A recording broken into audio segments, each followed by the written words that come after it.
there is a huge difference, a gulf, a chasm that cannot be crossed between the Messianic community, which they don't want, which is radioactive here to the political and religious class, and evangelicals whom they love and embrace. Right. And I sit on the seam, the intersection of that, and people are like, the evangelical portion of him, it seems like something he has influence and relationship, and he's the one that's here. How many evangelical leaders actually live here as a citizen and their kids have served in the Army? Right. Like, not that many. You mentioned going into the Oval Office, being asked a question about how can you be Jewish and an evangelical. You've told me that most of the time when you're interviewing Israelis, that is the first question you get. It's an interesting thing, Joel. A lot of, I know some other Messianic believers in the country, but it feels like there's some kind of special, let's call it a witnessing thing. People are asking you about the uniqueness of who you are, and you get to answer them. I mean, you can respond to a question.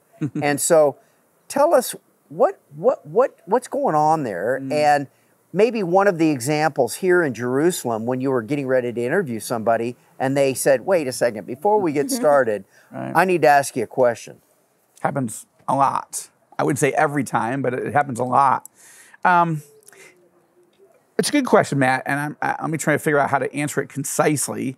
That's also the difference between writing a 450-page novel and having a 22-minute TV show. Not so much. You have to adjust a little bit.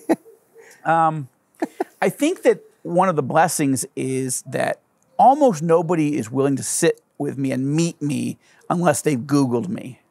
Okay, that's a real change in my life. When I was a behind-the-scenes political consultant helping everybody lose, nobody knew who I was until they thought, well, I'm definitely not hiring him.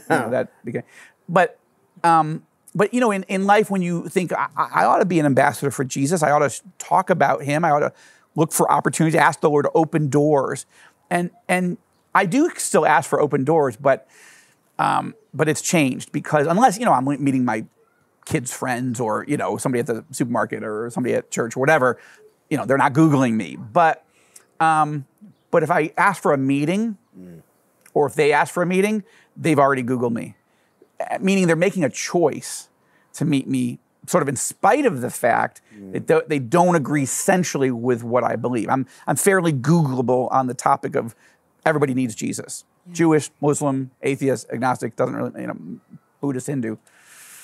So for Israeli leaders to come on the show, a former Israeli prime minister, still working on Bibi. We haven't gotten him yet. I'm glad you have.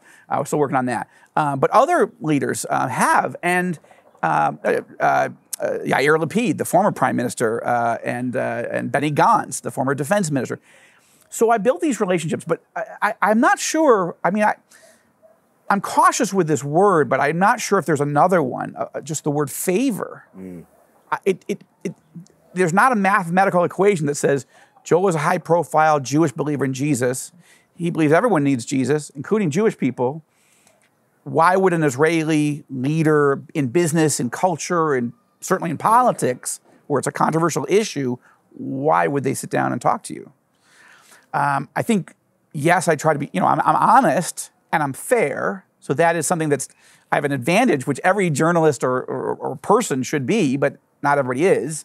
So I think there's a comfort level that I'm not going to be tricked or treated cruelly or unfairly. Maybe it'd be tough questions, but then I think there's another factor, that there's the God factor, which is it's not historically, Jewish people who love Jesus have not fared well in this city or this country. So the more prominent you are, the less well that goes for you. You want to keep your head down, keep quiet, you'll be fine. So I've gone the other direction. And I mean, I would do it anyway. The real thing is between me and God. I'm not looking to have a relationship with a political party or a leader or whatever. I want to serve Jesus, and if he doesn't want me to meet anybody interesting, that's famous, fine. That's not my main driver in life. And this show would work just as well without having major political leaders on. But I think it is interesting with this set with the reach of TBN and with this show, the Rosenberg Report, that if somebody wants to make a case to the evangelical world, this is a good place to do it. And I try to make it as inviting and welcoming, even though we disagree. And I'm honest also about the disagreements. Like, we're not going to cut corners on that. But that doesn't all add up to it working. But I think, I think it's interesting that you two thought, I think it could work. Let's try, right? Now, I mean, not everybody wants to take that type of risk. You are unique in a whole lot of ways, okay?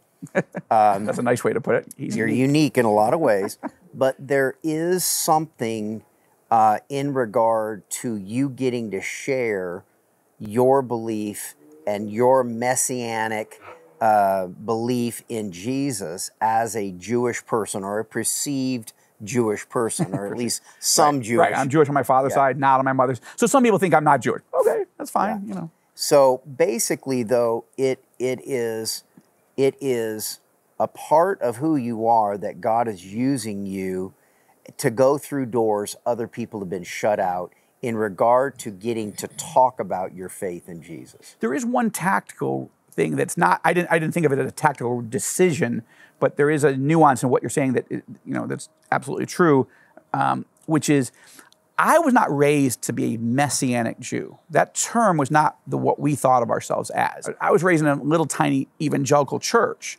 And when my parents came to faith, they thought of themselves as evangelicals. Now, it's true, my father was raised Orthodox in Brooklyn, first generation American. His family had escaped out of Russia as Orthodox Jews, right, who were escaping from the pogroms, the massacres of Jews.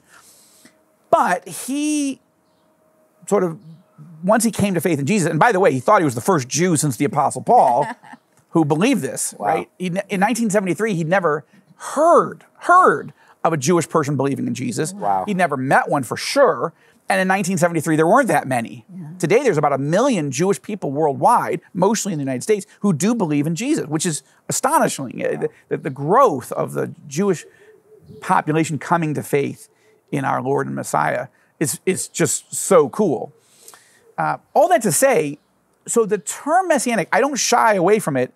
Here, being a believer in Israel, it's the Messianic community. So I fully embrace it. But it's not my own self-identity. Right. I think of myself as an evangelical. There's no theological difference. But in the ear of an Israeli, especially in a religious Israeli person or a political Israeli person, there is a huge difference. A gulf, a chasm that cannot be crossed between the Messianic community, which they don't want, which is radioactive here to the political and religious class, and evangelicals whom they love and embrace. Right. And I sit on the seam, the intersection of that, and people are like, the evangelical portion of him, it seems like something he has influence and relationship, and he's the one that's here. How many evangelical leaders actually live here as a citizen and their kids have served in the army? Right. Like, not that many. So, but we've had some people turn us down for interviews or even coffee. Yeah, not going to do it. Wouldn't be prudent out of this juncture. You know, they go full George H.W. Bush on me. Or Dana Carvey at least doing, gonna do it. Very scary.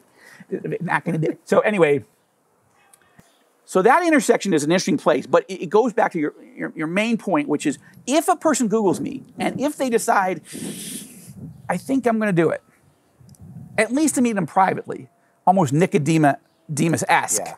Like, I don't want this on the record yet, Joe, but yes, we can meet, we can sit, we can talk. And they have questions about the community, about the evangelical movement. And again, I'm here, so that's a good place to be. And then they might want to talk. But it is interesting, and often, not always, but often, yes, you're right. We've had you, so you're asking.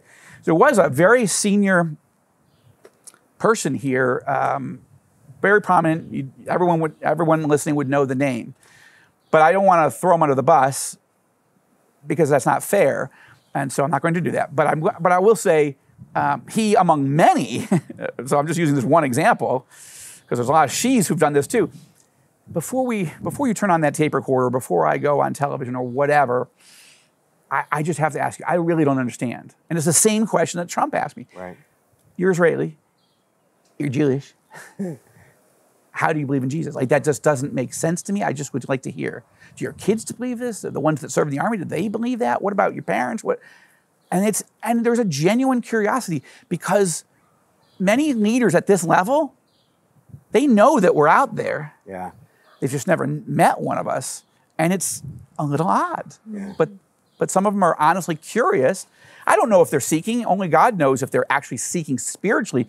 But they are curious, and I'm happy to have that conversation. I think, in fact, I'm thrilled, actually. I think you hit it when you said I'm at that intersection between this unique kind of, am I Jewish, am I an evangelical? You're just sitting right at that crossroads, and people find that super interesting. We find it more normal than they find it here, you know? So we know what it is. You come from Jewish heritage and you believe in Jesus. What, you know, in one sense, yay. I mean, but that's not that big of a news story. But here, you are really an interesting person in interesting places, and thank you for what you're doing. Hey, I'm Mati Shoshani, and thank you for watching the TBN Israel YouTube channel. We hope this video gave you greater understanding of Israel and her people. If you haven't already, subscribe to our channel and hit the notification bell so you never miss a video. We'd love to hear from you, so be sure to share what you've learned and ask your questions in comments below. And invite your friends to join the conversation.